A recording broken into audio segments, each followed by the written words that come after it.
Thompson, Artemis Launch Director, and Melody Levin, Weather Officer with the Space Launch Delta 45th. We'll start with a few comments from our guests, and then we'll take questions. For those of you joining on the phone, you can press *1 to be entered into the question queue. And I will also note we do want to keep our briefing to an hour today to give our guests some much-needed rest. So with that, Mike, let's start with you. Okay, well, good afternoon, and thank you for continuing to follow the Artemis 1 mission.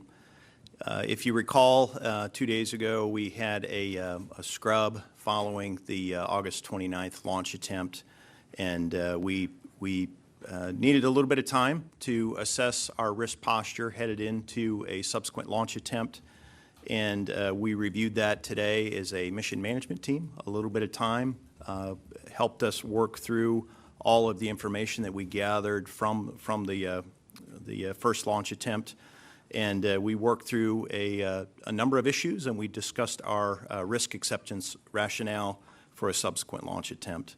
If you recall from our prior attempt, we had the tail service mast umbilical leak. We had a hydrogen leak in the tail service mast umbilical. That coming out of the last launch attempt, we met and agreed to do some work out at the launch pad. That work has been completed. We had an issue with the core stage intertank vent valve. That has checked out, and we do not consider that to be an issue. We also had an issue confirming that we were able to thermally condition all of the core stage engines within the required temperature limits as part of what we call the engine bleed. And we worked through that today. And then near the end of the launch attempt, we saw some cracks in the foam on the thermal protection system on the core stage at the intertank flange, and we reviewed that issue today. There was some incremental risk acceptance. As the mission management team, it is our role to review risk acceptance and then the flight readiness rationale.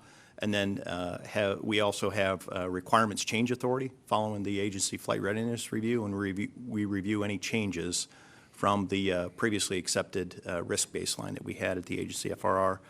And we did that today. Only 2 of those items required some incremental risk acceptance, and that was the thermal conditioning of the engines associated with the engine bleed, and then the core stage thermal protection system, the crack that we saw, specifically what is termed crack number 2 at the intertank flange, just due to the potential for debris transport, and then contact with the booster SEP motor. It's a low likelihood occurrence, but it is something that we considered an acceptable risk.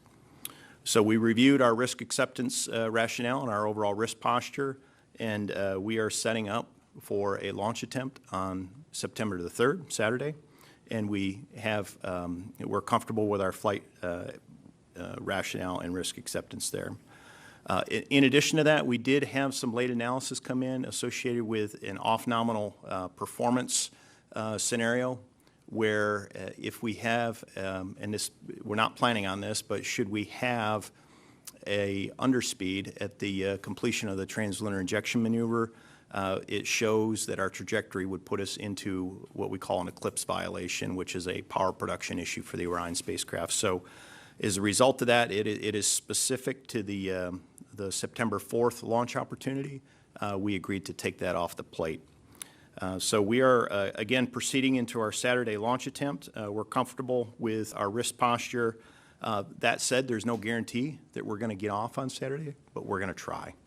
And the technical teams have put in a tremendous amount of work in a very short amount of time to get us here. And again, thanks to the work and the effort that they've put in. So with that, I'll pass it back to you, Rachel. Okay. John Honeycutt. Yeah, good afternoon. It's a pleasure to be here. I think when I talked day before yesterday, I mentioned that we had a lot of data to go look at. And so we had come out of the first launch attempt. We were unsuccessful on gathering the data that we wanted to gather for that, what we call the bleed kickstart.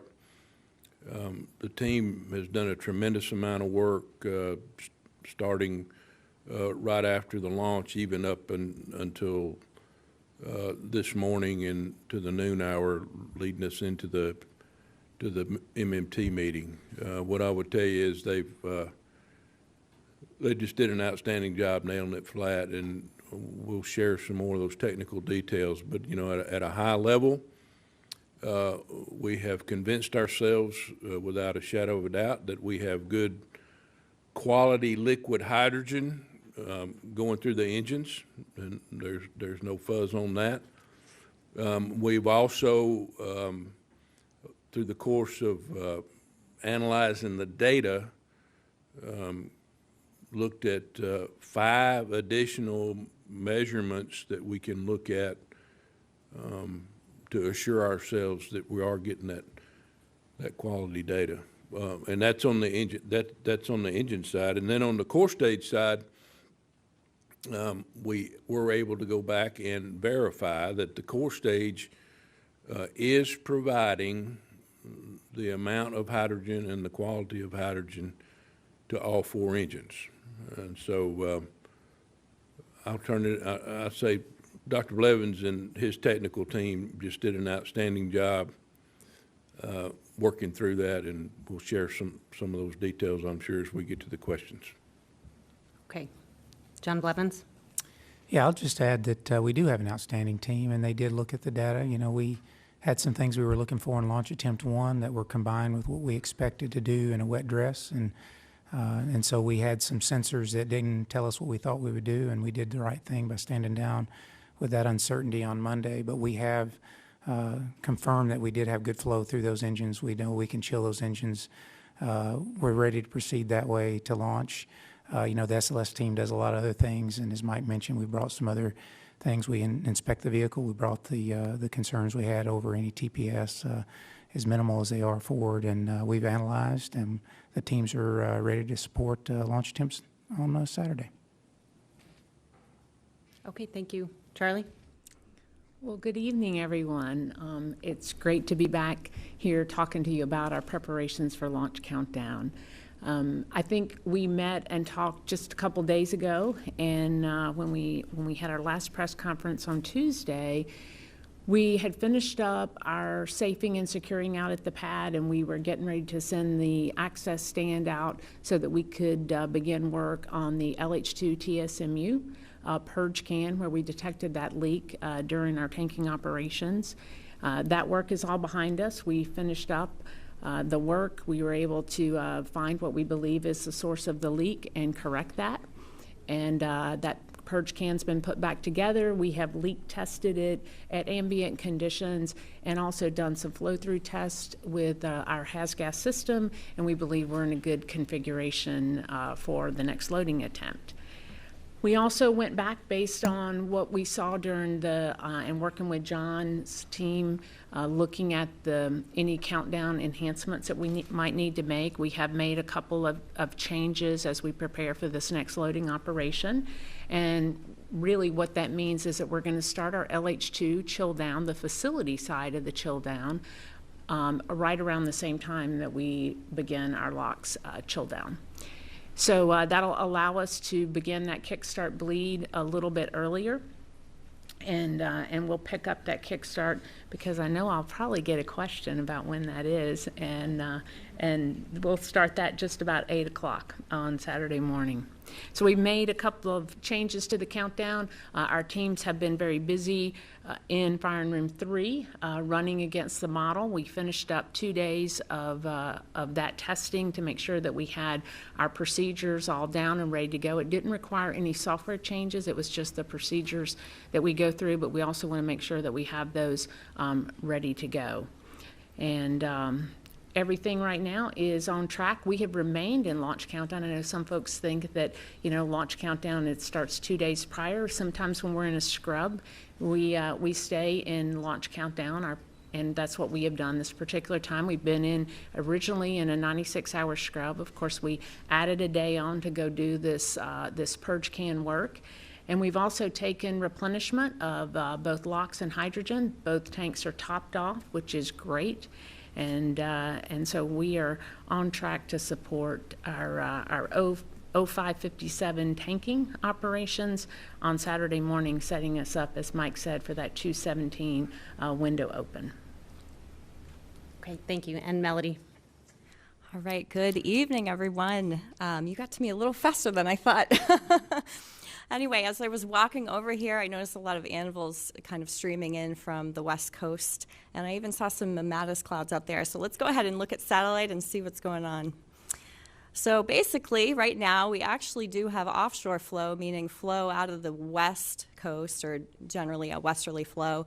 And you can see a lot of thunderstorms popping up across the interior portion of the state at this point in time. They are spreading east, but I actually just looked at radar. You're looking at infrared satellite here. Radar is different. But in general, the showers themselves are staying across the interior portion, not getting close to the Cape at this point in time, but you can see a lot of anvil from a lot of those showers and thunderstorms.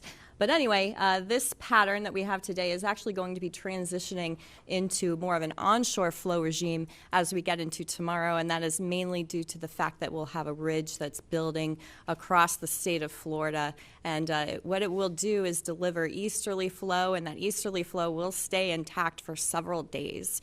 So that's actually normally pretty good news for us. It keeps our lightning risk a little bit lower than what we would normally see on a typical afternoon in the summer for Florida. So anyway, we'll move on to the primary launch window forecast.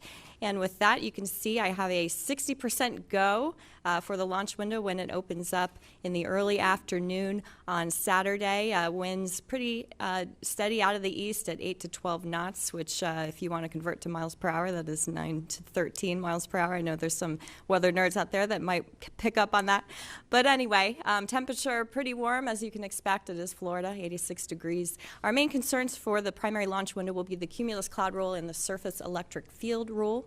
So then we'll go ahead and skip ahead to the backup window, which is actually Monday, and that actually improves. The weather improves a little bit to 70%, and that's mainly due to the fact that the launch window is a little bit later into the afternoon time frames, and with that we would expect the East Coast sea breeze to be positioned farther across the interior portion of the state, giving us a lot of sinking air behind it in general. So basically the weather looks good. I wouldn't be shocked if there are periods where we are technically red for weather, but the bottom line is that I don't expect weather to be a showstopper for either launch window. So with that, I'll go ahead and pass it back. Okay, thanks very much. We will take some questions now. We'll take some questions in the room and on the phone line. A reminder to reporters to please limit to one question, and if you will state your name, affiliation, and who you're addressing your question, that would be a big help. So we'll start with Marcia Dunn. Marcia Dunn, Associated Press for either of the Johns. It sounds like a bad sensor then. Is that your best hunch? And could it be anything else besides a bad sensor for the Monday's situation? And what would happen to an engine if the fuel wasn't cold enough at ignition? Would it just crack? Would it burst? Something else? Okay. Yeah, I can start, and then I'll let Dr. Blevins add in. Yes, we do think we know we had a bad sensor. That was our challenge early in the week, where we could not make the physics of the system line up to what we were seeing with that one sensor. So since then, we've had time to go back and look at the data and compare many sources of data and do some independent analysis that confirmed it's a bad sensor and we're getting good quality propellant through the engine. And so your question on the engine is, there's a lot of things that we do on the engine to monitor the engine to make sure that it's operating the way we want to see it, through operational flight instrumentation, as well as we have what we call an advanced health monitoring system that is on each engine that is designed primarily to look at vibrations and that sort of thing on the engine and pick those up as an early warning. And so, John, I'll I'll let you add more there.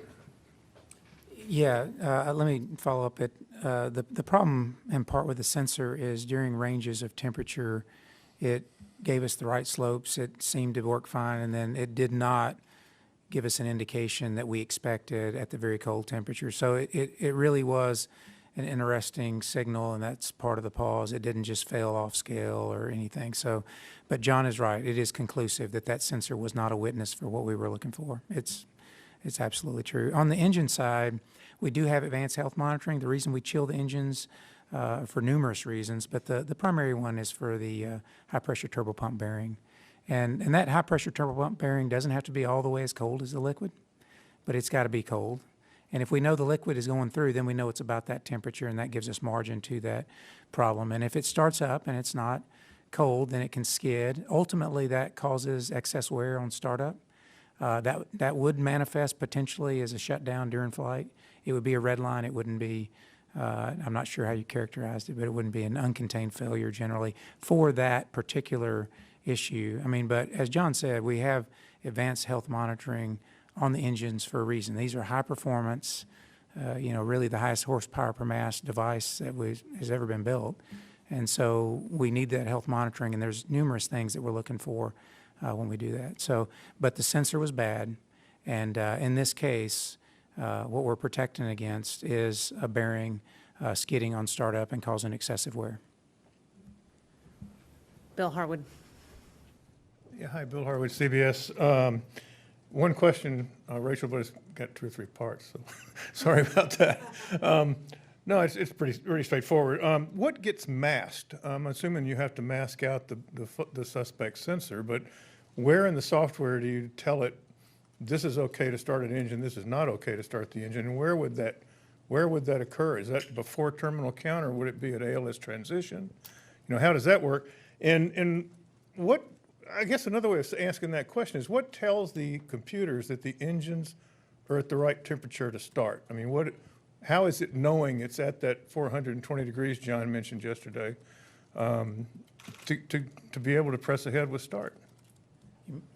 I'll go ahead and Yeah, take this go one. ahead. So first of all, the protection for the engine is not, this sensor was never intended to be used as an LCC or for this purpose. It is not part of ALS. It is not part of the startup protection. Ultimately, the reason we use this sensor is to get an initial indication of cold fluid. We did combine this launch attempt 1 with an objective we did not achieve in wet dress, and that's why we had more verification work to do, and we were going to do that verification early in launch attempt 1. This sensor failure prevented that verification, and that's why we had to go to subsequent measurements, and we were able to achieve that really only because we were in these conditions for a long time with fully tanked and flow through the engines. If we wouldn't have done that, we wouldn't be able to verify all that we could to verify that it was liquid and that it was a bad sensor. But ultimately, the protection for the engine that's in ALS are temperatures and pressures, but they're not the ones that we use for a long chill of the engine. If you reflect on the last answer, it was that, we're trying to chill the engine to get a bearing cold that we don't measure. And so that's buried inside of part of the engine. And so we count on a certain amount of mass flow for a certain amount of time in order to ensure that that bearing is cold. We did that during shuttle. We've done that during the entire program that used formerly the Space Shuttle main engines and now the RS-25s. And so that verification is a process verification we just didn't achieve in WDR4. That's why we were using this measurement. It's not part of ALS, so there's no masking in the computer software. All the normal protections are in place. We added an LCC. I asked Charlie to add an LCC for this verification because we didn't receive it in WDR4. That's ultimately what this measurement is. It was never really intended for the purpose we ended up using it for. Temps during chill down wouldn't play into whether or not to start an engine. They are what No, they are. there are other temperatures that verify the liquid at the interface to the turbopumps that were ready to go and other skin temps. This one was used as a witness for the bearing chilling for a certain amount of time and is not strictly relevant to the startup conditions. Yeah, and John mentioned something that I want to pile on a little bit on. It's he talked about what we learned in the shuttle, and we did this engine conditioning through process control. And so I think I'd gotten a question about the difference between shuttle and SLS earlier in the week, and we had those recirculation pumps on the shuttle where we took that we took the heat out of the engine by circulating the hydrogen through the engine and carrying it back into the hydrogen tank to boil off, and so we're in the same situation here where we want to use our process control to assure ourselves that we're delivering the propellant quality that we need to the engines. And so, we had that process control on shuttle for these engines. It worked fine. We validated that process control when we were at Stennis for the green run, and our plan was on Monday to validate that for this vehicle with the configuration that we have on the launch pad. I talked to you relative to the differences between Stennis early in the week and the launch and what we have out at the launch pad. All those are still in the direction of goodness. We've got a bigger vent line on the ground side. It's insulated, which means we could flow more through that line. And our bleed system and our relief system is bigger than we had at Stennis. So all that still holds true. Okay, we'll do, stick with the front row here with Stephen. Stephen Young with Spaceflight Now for Charlie. We're so used to seeing views inside the LCC, and on Monday we saw nothing, and your team was working so hard, and there's so much interest in this mission. I'm wondering, why are we not seeing any video in our isolated feeds or on NASA TV from inside the firing room? Yeah, there will be views from the firing room that will be mixed in with all of the coverage. Okay, Marcia Smith. Marcia Smith, spacepolicyonline.com. I'm curious what the other limiting factors are and how many times you can attempt to launch. You have the flight termination system battery that you have to come back to the VAB to swap that out. Are there other limiting factors? How many times can you tank and detank? How many times can you give this a shot? Yeah, I'll take a first crack at that one. Physics is one of the key limiting factors associated with the Earth and the Moon position relative to what this initial configuration of the Space Launch System rocket is capable of with the interim cryopropulsion stage. So we lose our ability to fly into a lunar intercept after September the 6th.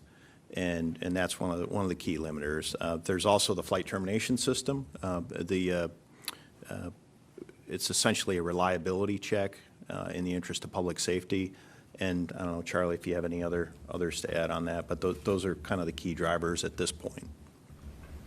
So you can tank and detank an infinite number of times? Not infinitely. We track those, and we're a ways away from those limits.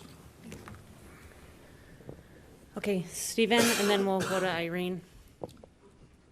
Stephen Clark, Spaceflight Now. Just so I understand, on WDR4 back on the 20th of June, ALS cut the count down at 29 seconds for when it realized the engines were not thermally conditioned for flight. If the engines are not at the proper temperature on Monday, this sensor notwithstanding, ALS would still cut the count. There's no risk of igniting an engine at the wrong temperature. Is that a proper understanding? Yeah, that's correct. I want to make sure you understand. ALS is checking the temperature, pressure, and many other parameters at that moment. The whole point of the sensor that we use, which we would have just verified process, as John talked about, is to get time at temperature for that one part, and now we've confirmed that through other means. So the engine will not start unless we hit the engine start box. ALS will shut it down. And are you actually masking that No, sensor? we are not masking anything in ALS. No, we're not masking what we're measuring. That sensor is an engineering sensor for engineering data. It is not a flight, it's not OFI, it's not a flight instrument. Okay, and we'll go to the second row to Irene Klotz, and then we'll take a few from the phone. Thanks. Irene Klotz with Aviation Week, maybe for whomever. Do you think that starting the kickstart procedure early will give you a reading that the sensor is now working, even though it's just an engineering sensor? And do you think that just because they're engineering sensors and not the fidelity that you have elsewhere in the system and in the ALS software, that that's why the other engines were not quite cold enough either? Yeah, let me take that. No matter what that sensor does, I've learned a lot about the flow process, which is what you do a WDR for, and we ended up unfortunately doing that somewhat on Monday. And we stayed at condition for a while, and we flowed not just through all 4 engines, but even through just the one that we were slightly more concerned about. And so whatever that sensor does, I have lots of supporting evidence that's much higher fidelity from the engine itself on that chill process. Starting it earlier certainly makes me happy because I'll get an indication earlier in the day that the engine's looking good. And time at temperature, as I told you, is what achieves a good bearing temperature, so we'll do that. As far as the other 3 temperatures, they're extremely consistent with saturated liquid temperatures. And, I think a lot of people have talked about those temperatures being off. In the case of Stennis, we had those 3 temperatures, and we defined what saturation was by what we measured at Stennis because we knew we had saturated liquid in the core stage green run. And in this case, if you're able to go back and take a look at that data, you'll see that they were at saturation temperature. So they may have been 1 to 2 degrees Rankine away from what we expected or what we saw as a witness prior 18 months earlier at the core stage green run. But they are consistent with saturated liquid, so there's no question that the engines receive saturated liquid. And quite honestly, normally, you would have done a WDR and you would have a few weeks to review that data, and there wouldn't have been that comment about it not reading on all these sensors and that kind of thing. We would have used all the evidence, and we've compressed that time, and we've got very good evidence, as John has said, that there's no question that we had liquid flow through that engine. And now we have other witnesses, and we'll use the data we have available when we do the kickstart procedure, and we've got lots of data in order to confirm that we start that liquid flow process. Thanks. Okay, and we'll go to the phone and take a few questions from there. We'll start with Michael Sheets of CNBC. Hi, everybody. I believe my question is for Mike Serafin, but it's most specific to the amount of risk analysis you're looking at for a Saturday launch attempt. Based on the data that you've seen so far, given that this is supposed to be a full demonstration of the system, if there were astronauts flying on board this mission, would you still be launching based on the parameters that you're looking at, or are the risk analysis that you're considering different than if you were, launching the Artemis 2 mission? Yeah, Michael, that's not an easy question to answer because again, Artemis 1 is the first test flight in a series of increasingly complex missions, and the next mission is intentionally, Artemis 2 is intentionally our crewed flight test. So Artemis 1, we are buying down the risk associated with crewed flight on the next mission, specifically reentry of the vehicle at lunar reentry conditions.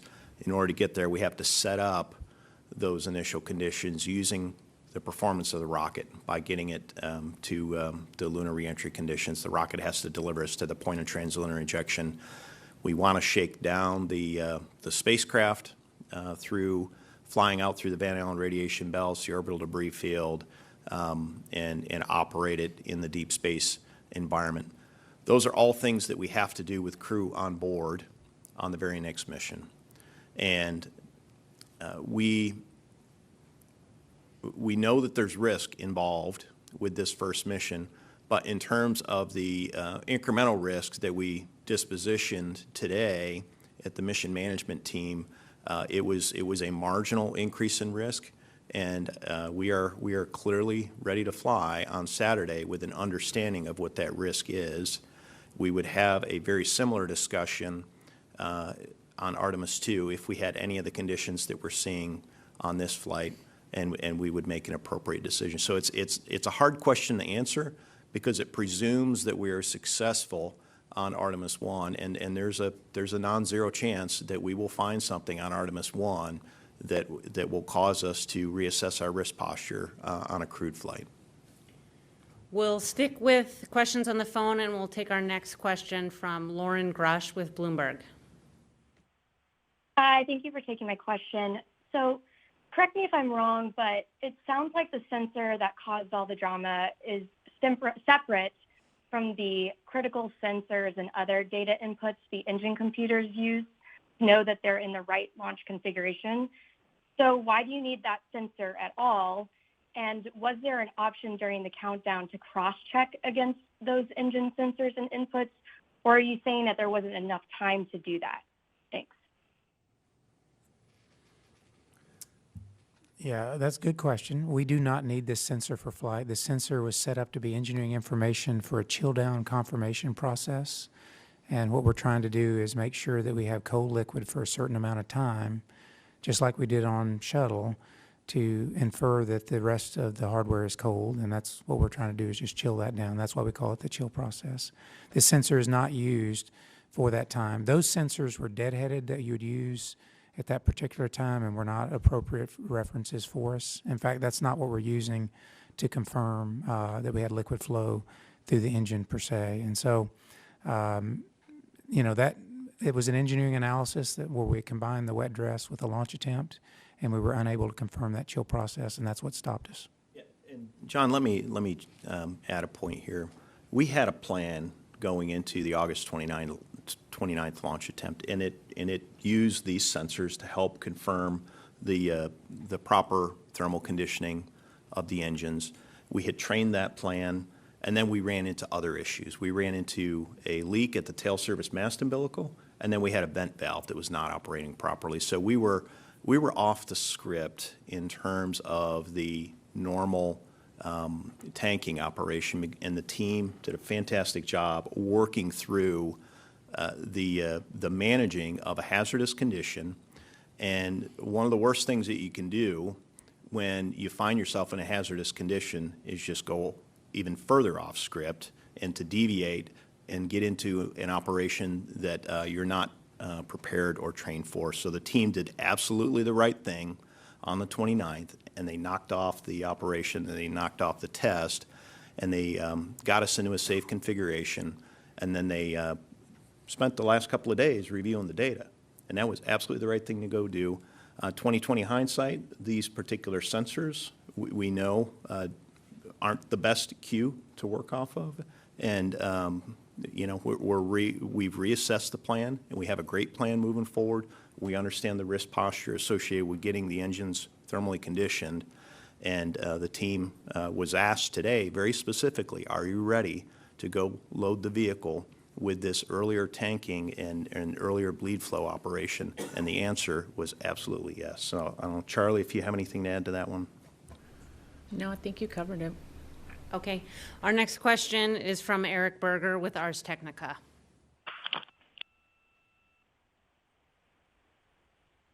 Hi, thanks for doing this. That was great, Mike. Thank you. I'd like to take another crack at a question I think Marcia was trying to ask earlier. Based upon comments we've heard during earlier briefings, it does seem like there's been some mild concern about the shelf life of the stacked Artemis 1 rocket. And I guess what I'd like to understand is, are there wear and tear issues that you've mentioned on the rocket? Marcia asked how many cycles were left in the core stage propellant tanks, and just wondering, are you feeling some urgency to get this rocket off in the next month or two, or are you good in the configuration you're in now for quite a while? Thank you. We're good in the configuration we're in for a while. As I alluded to earlier, I'm not going to give you an exact number, but I know we're well into the high double digits on additional tank cycles. As far as worrying about things with the rocket sitting on the pad. There are probably more little things, like we see cracks in TPS and that sort of thing that we have to go analyze to clear. But the big thing we want to avoid is rollbacks to the VAB. Those are the things that Dr. Blevins has told me will put more stress on the vehicle than anything else. Now, that said, we've still got rolls left in the vehicle, but we want to watch that and manage it. Do you want to add anything, John? I'll say we track all life-limited items. We watch that very closely. I don't have any concern on the pressure cycles of the tank, just as you said, John. We have numerous cycles left, and that's to a good margin of safety. I do like to protect the rolls because they're complicated, and they affect every part of the rocket, but we have plenty of rolls left at this time, too. Okay, one more on the phone, and then we'll come back in the room. Joey Roulette with Reuters. Hey, thanks. My question was asked. Okay, we'll come back in here in the room. We'll go there in the second row, Jeff Faust. Jeff Faust, Space News. For Mike Seraphin, quick question. If we do launch on Saturday, what is the length of the mission? And do you have to do any changes to the mission plan if it's shorter than 42 days? Yeah, Jeff, that's a great question. I will confirm it here, but I believe it's a 37-day mission with the splashdown on October the 11th. In terms of changes to work, obviously, you launch a day later. You have to schedule your satellite coverage and your deep space network coverage. You have to issue a whole host of notifications, and some of those are to aircraft that are going to be taking observations of the vehicle during launch or during splashdown. We've notified the Navy that's providing our recovery assets. We've notified the FAA via the Eastern Range for notice to air missions. We've notified the Coast Guard for notice to mariners, for any boats that are out there, for the splashdown locations of any of the jettisoned items, but also of the end of mission locations. So there's a whole host of things that the team works through to replan, and all of those notifications, but also products have been pre-planned ahead of the mission, and the team has pulled those off the shelf. They're putting the final touches on a lot of those things, and the process is flexible enough to handle that, so we're not concerned with any of those items. Okay, we'll come back here in the front row, and then we'll move over to the other side. Right here, yep. Chris Gephardt with NASA Spaceflight. I think these are both for Charlie. How many cutouts and colas do we have for Saturday's window? What's the longest one within there? And starting LH2 chill down on the ground side a bit early, starting to bleed a bit early, that sounds to me like you're going to lose a little bit more to boil off and a little bit more to bleed. Where does that leave you on the LH2 margins for the day? I know you have to top off the tank afterward, but like on launch day, where does that leave you for the 2-hour window? Let's see. I'll start with the colas and cutouts. So I probably have a report that's in my email. We get those at L-2 day. So I haven't looked at it specific to our next opportunity, but I can tell you that for our previous opportunity, we had somewhere in the neighborhood of about 30 to 40 cutouts, so it's a fairly significant number. Most of them are really short, just a couple of seconds long. We did have a couple that were a little bit longer, maybe on the order of a minute or so. But I can absolutely get you a specific number. And then, let's see, what was the second part? So starting the LH2 chill down in the bleed, yeah. Starting it earlier. So we went off and analyzed that. You're absolutely correct. If you start it earlier and you start the bleed earlier, you're going to consume more. And we did go off and look at that, did the analysis. We will be able to support the entirety of the window, but we will have a little less margin in the tank when we're done. Okay, thank you. We'll go here next. This question is for Mike Murphy. My name is Ada Monzon, Guapa TV, Puerto Rico. Can you elaborate on the plan of next launch windows? Even if it's not next Monday, then what are the choices or the opportunities even by the end of the month or by October? Yeah, it's a great question.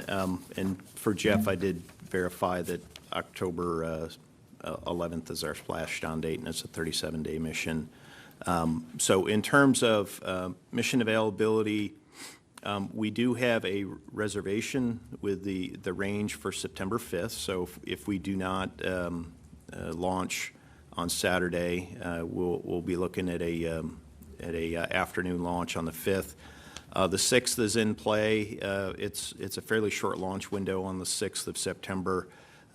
Should we not tank on the 5th, we may elect to move to the 6th.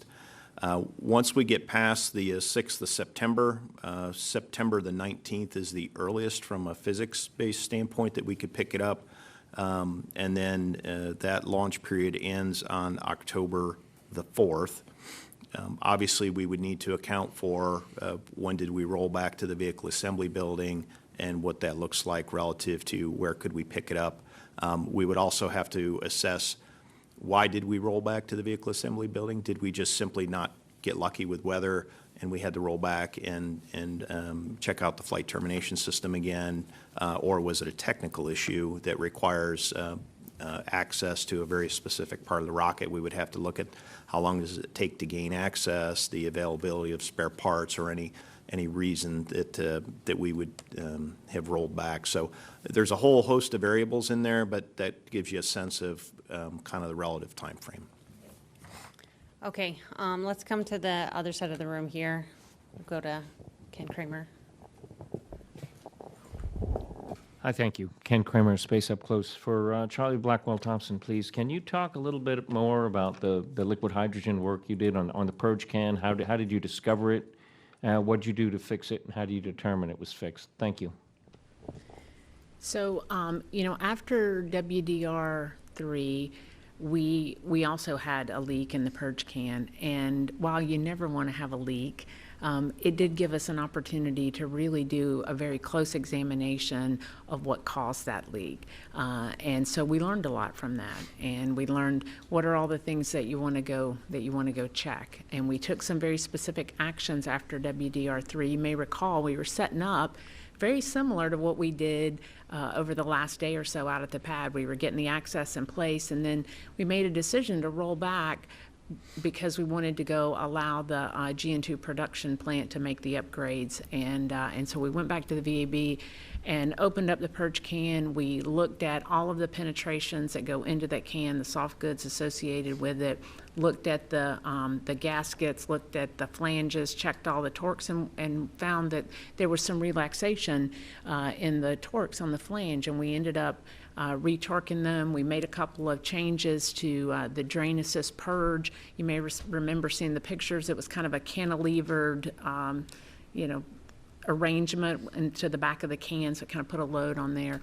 We ended up changing that, and anyway, we came back out for WDR4. We saw good performance in the purge can. We obviously picked up the 4-inch QD leak, so that presented a different challenge for the team to go take on. But what we saw during launch attempt 1 is we saw a similar signature. We had hydrogen concentration increasing. It was fine during slow fill. It was as we got into the higher pressures and saw more flow across that interface. We were able to manage our way through it. The team was able to vary the flow rates and stay within the specifications.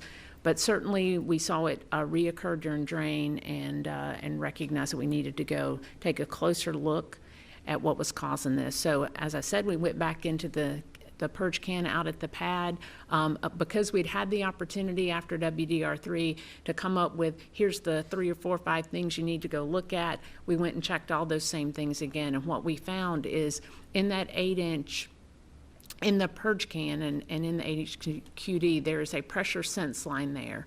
It's a penetration into the can and into the 8-inch there. And what happened is we found that loose.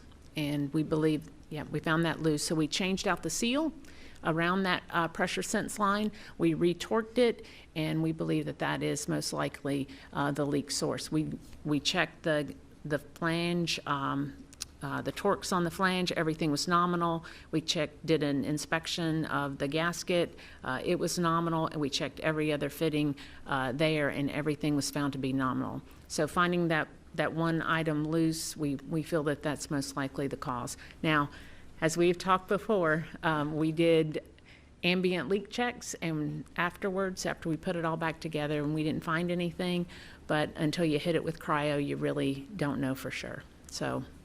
Do you know why it was loose? No, I mean, I have to believe that it was something that's happened between when it was checked in the VAB and at the pad. So it could be from roll or from something else, but no, I don't know for certain what caused it to become loose. Okay, we'll take here in the black shirt. Hi, Michael Grushko, National Geographic. This is for Mike Serafin. Following up on Michael Sheets' question earlier.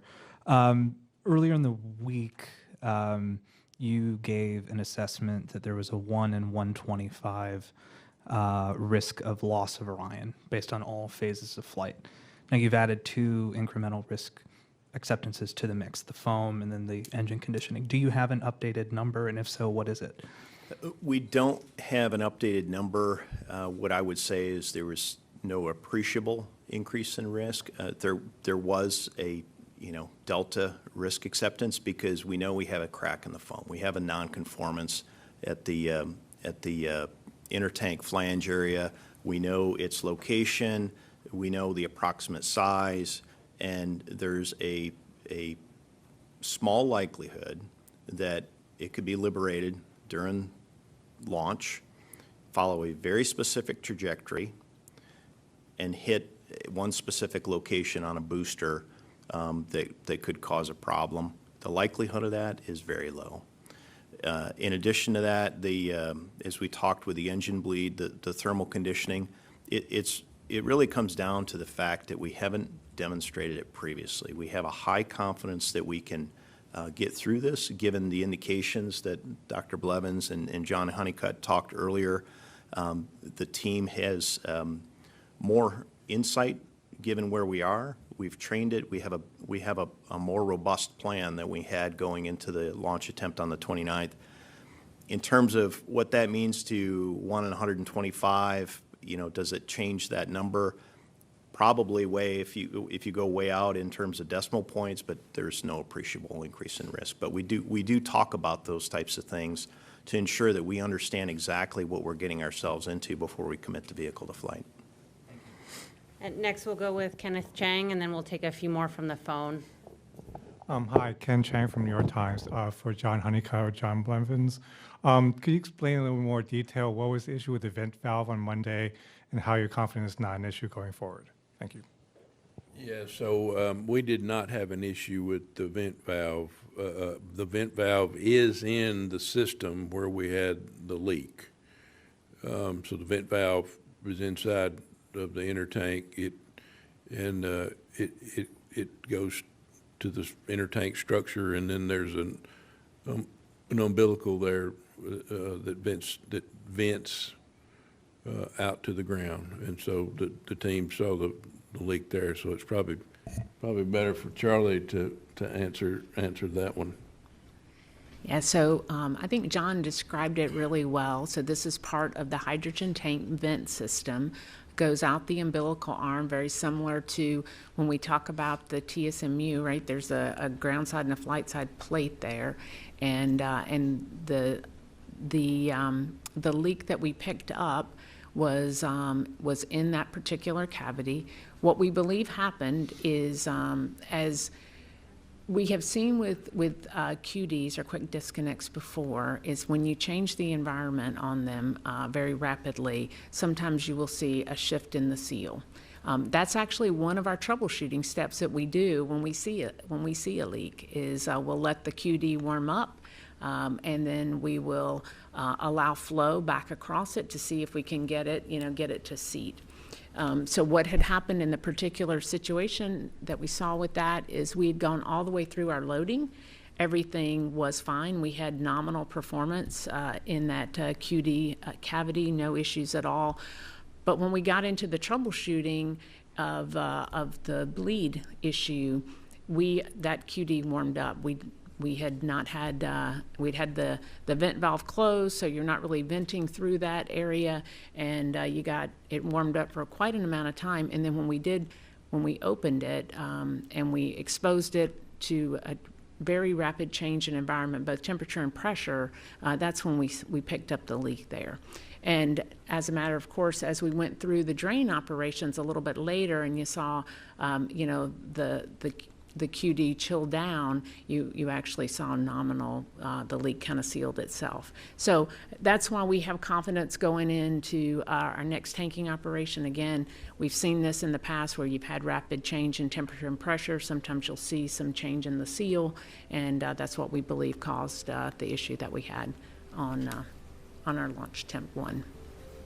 Okay, we'll take a few from the phone. We'll go to Marina Corin with The Atlantic. Hi, I'm Marina Corin with The Atlantic. A question for Mike Serafin. A few days before the first launch attempt, you said that if you couldn't successfully demonstrate the thermal conditioning of the engines, you wouldn't be launching that day. Now that you're confident that you'll be able to do that on Saturday, what else is on the table, something of a similar nature that you haven't tested yet that you can say today could be another showstopper? That's a good question, Marina. Certainly, we have nearly 500 launch commit criteria, and 489 launch 489 launch commit criteria. Any one of which affects our overall risk posture headed into the launch attempt. So this was one particular situation that coming out the engine thermal conditioning was one particular and very unique situation that we carried out of the agency flight readiness review as a known first-time demonstration in the launch countdown. Unlike the other launch commit criteria, we just knew that this was something that we had to do successfully for the first time. The other launch commit criteria, obviously we've got to meet those or we get into elevated risk acceptance, and we do reserve the right to do that, but it would have to have adequate flight rationale. So, things like weather and a whole host of other criteria are part of our launch commit. So we will wait and see what the conditions are, and we will go when the vehicle is ready and we understand the risk posture. Okay, we'll take another from the phone. We'll go to Ramin Skiba with Wired. Hi, thank you. My question was answered, but I'll ask something else. I guess this is for Mike Serafin. I was just curious, will the Vice President or any Congress members or celebrity guests be in attendance on Saturday? Obviously, Artemis 1 and this initial launch of the Space Launch System rocket and the Orion spacecraft around the moon is gathering and garnering a lot of attention nationally and internationally. We will have VIPs here. I don't have specifics on who the VIPs will be, but I would be surprised if there were not congressional stakeholders here. Okay, and we'll come back to the room here. We'll go here in the hat. Kristen Fisher with CNN. I've got one more question about the bad sensors, so I think this is for one of the Johns. But I just want to try to simplify it a little bit. Given that you have confirmed that this is a bad sensor now, is part of the plan, is part of the risk posture for this second launch attempt to simply ignore it? Yeah, let me answer that. It's not a risk posture per se, because what we always wanted to do is confirm that we could get liquid in for a certain amount of time to chill the engine, and now we've confirmed that. So we weren't going to use this instrument for that purpose once we confirmed it, and now we've confirmed it. So I don't know, to me, if I would call that an increased risk posture going into launch. I think the risk that remains is that we haven't gotten to our first launch of the program yet. I guess what about ignoring it? What's the risk in ignoring that sensor? Is part of the plan? Is one of the things that you all could do on launch day is just to ignore the sensor, the bad sensor? Would you just ignore it? Yes, we will. Thank you. Yeah. Okay, we'll go in the next row back. Manuel Masanti from Debate. So if you can ignore that sensor, can you ignore the other three? So you have one sensor per engine, right? Yeah, there are 3 more So sensors. can you ignore the 4 of them? We use those to make sure the initial flow looks cold, and we're going to try to take a look at that. We have other witnesses, and we know those witnesses well now that we've done this test. And so, I won't say that we're ignoring them, but I will say that we have witnesses.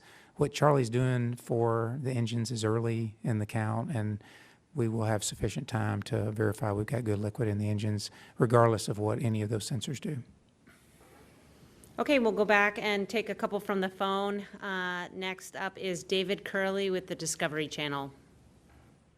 Thanks very much.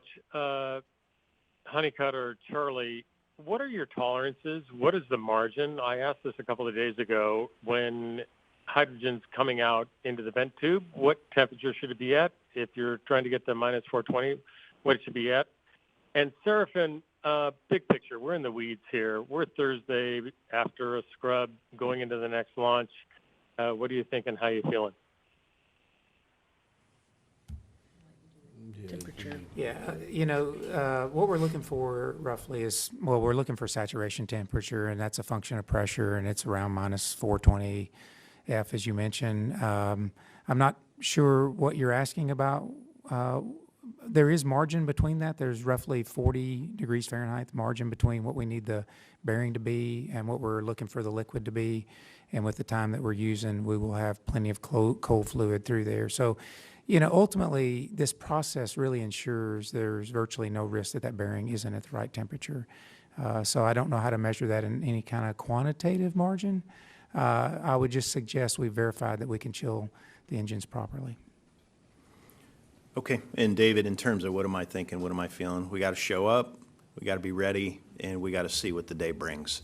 And, we've got a whole host of things that could cause us to not get off any given day, weather, range, or technical. And those are the 3 big buckets. We talked about the 489 launch commit criteria. Those are the technical reasons we might not launch that day. And we've got the weather forecast is favorable. We might find that a combination of technical issues or somebody being out there on the range that shouldn't be out there from a public safety standpoint, and just a cloud cell or that kind of stuff could cause us to miss the opportunity. There's no guarantee that we're going to get off on the 3rd, but we're going to show up and we're going to try and we're going to give it our best. We'll take another question from the phone and then come back to the room. Next up, we have Tim Fernholz with Quartz. Hi there, this is Tim Fernholz from Quartz. Thanks for taking my question. I hope we get a launch on Saturday, but I'm curious, can you tell us a little bit more about the eclipse violation? I know obviously that wasn't one of the days that was originally hoped for a launch. What are the risks associated with that later on in the flight, and why are you accepting them now? Thanks. Yeah, Tim, I'll say that the finding or the analysis that was brought forward at today's mission management team meeting was some relatively late analysis.